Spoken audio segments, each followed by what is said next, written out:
హంగు వచ్చే అవకాశం ఉన్న నేపథ్యంలో అటు బీజేపీ, బీఆర్ఎస్, కాంగ్రెస్ పూర్తిస్థాయి నాయకులందరినీ కూడా వార వాళ్ళ గెస్ట్ హౌస్లకి తరలించిన పరిస్థితి కనిపిస్తుంది.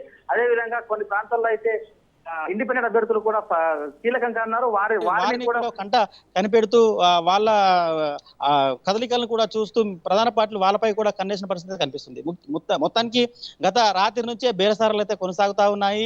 అటు ఆ పార్టీ నేతలతోని ఈ పార్టీ నేతలు, ఈ పార్టీ నేతలతో ఆ పార్టీ నేతలు ఇప్పటికే ఇండిపెండెంట్ అభ్యర్థులతోని కూడా బేరసారాలు అయితే జరుగుతా ఉన్నాయి, చర్చలు అయితే జరుగుతా ఉన్నాయి.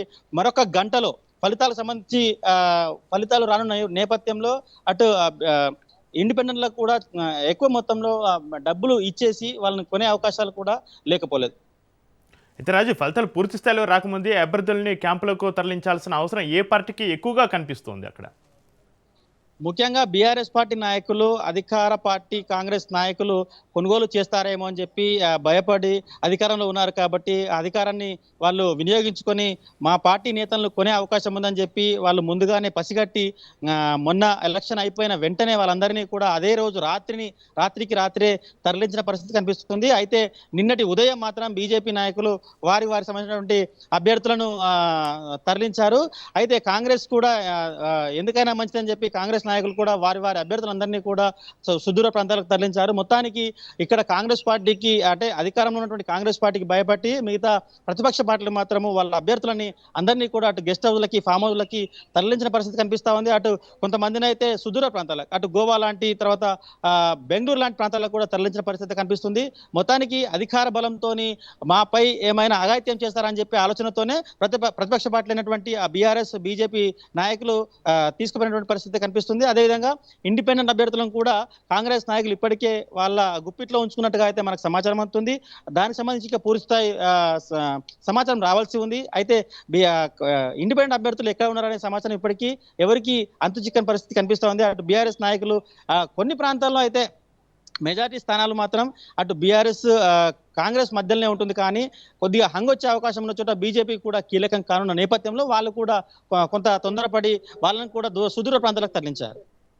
అయితే రాజు, క్యాంపు బాధ్యతలను ఏ ముఖ్య నేతలకి అప్పగించారో దానికి సంబంధించిన సమాచారం ఉందా రాజు?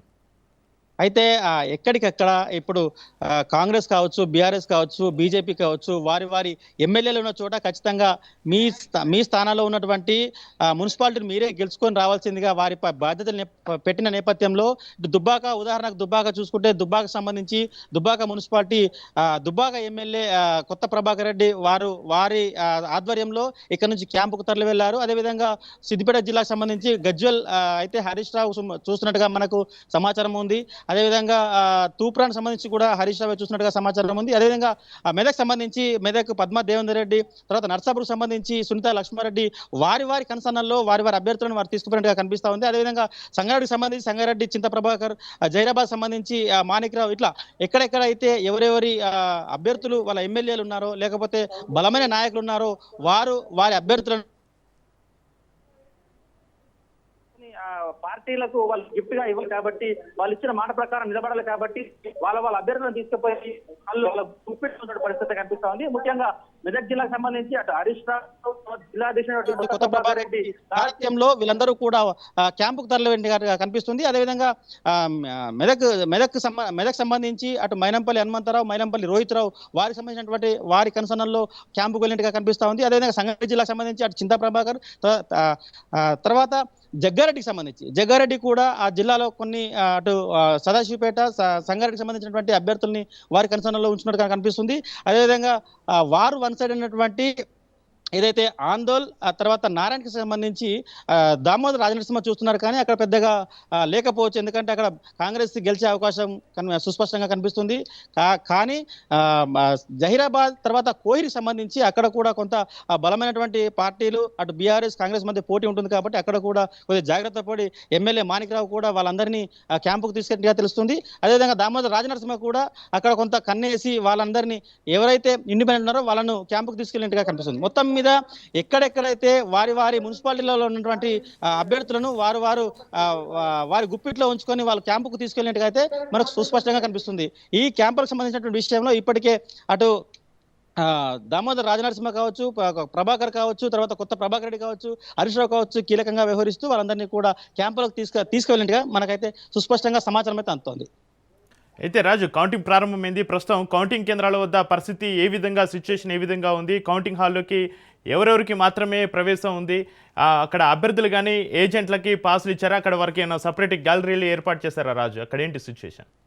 ముఖ్యంగా కౌంటింగ్ ప్రారంభమైంది, 8 గంటలకే ప్రారంభమైంది. చూసుకోవచ్చు మనము ఇక్కడ మూడంచెల భద్రతా వ్యవస్థ, అటు పోలీస్ సిబ్బంది ఇప్పటికే కౌంటింగ్ ఏజెంట్ ఒక్కరిని మాత్రమే లోపలికి పంపించిన పరిస్థితి. అదేవిధంగా కౌంటింగ్ ఏజెంట్ అందరినీ కూడా ఒక అభ్యర్థికి ఒక ఏజెంట్ మాత్రమే లోపలికి పంపించారు. ఖచ్చితంగా పాసులు చాలా కఠినంగా పాసులు ఉంటేనే లోపలికి పంపించారు.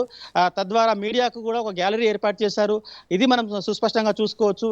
ఇక్కడ పార్కింగ్ కూడా బయట ఏర్పాటు చేసి ఇక్కడి నుంచే చాలా క్లియర్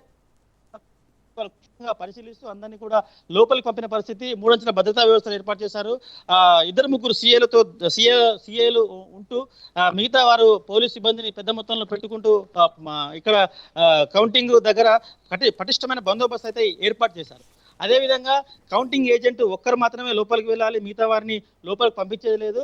మొదటగా 1, 4, 7, 11 అట్లా ఒక 4 వార్డులు ఫస్ట్ మొదటగా లెక్కింపు జరుగుతుంది. తద్వారా మిగతా వార్డులకు సెకండ్ టైం జరుగుతుంది. కాబట్టి ఎవరెవరైతే నలుగురు ఉన్నారో వారిని మాత్రమే మళ్ళీ వీళ్ళందరినీ కూడా కౌంటింగ్ ఏజెంట్లందరినీ కూడా ఒక టెంట్లో వేసి ఆ టెంట్లో ఉంచి ఎవరైతే కౌంటింగ్ ఏ వార్డులు అయితే ముందు జరుగుతాయో వాళ్ళని మాత్రమే లోపలికి తీసుకొని ఆ కౌంటింగ్ అయిపోయిన తర్వాత వాళ్ళని బయటికి పంపించి మిగతా కౌంటింగ్ వార్డులు ఏవైతే ఉన్నాయో వాళ్ళు మాత్రమే లోపలికి పంపిస్తారు. అట్లే ఈ విధంగా సాయంత్రం వరకు, అంటే ఈ మధ్యాహ్నం వరకు అందరూ కూడా కౌంటింగ్ ఏజెంట్ అందరూ కూడా అక్కడే ఉండాలి. కౌంటింగ్ లో పూర్తి స్థాయి అయిపోయేంత వరకు కూడా చాలా పటిష్టంగా బందోబస్తు ఏర్పాటు చేసి చాలా కఠినమైనటువంటి కనిపిస్తుంది. ఇది ఇక పరిస్థితి. Right, thank you Raju.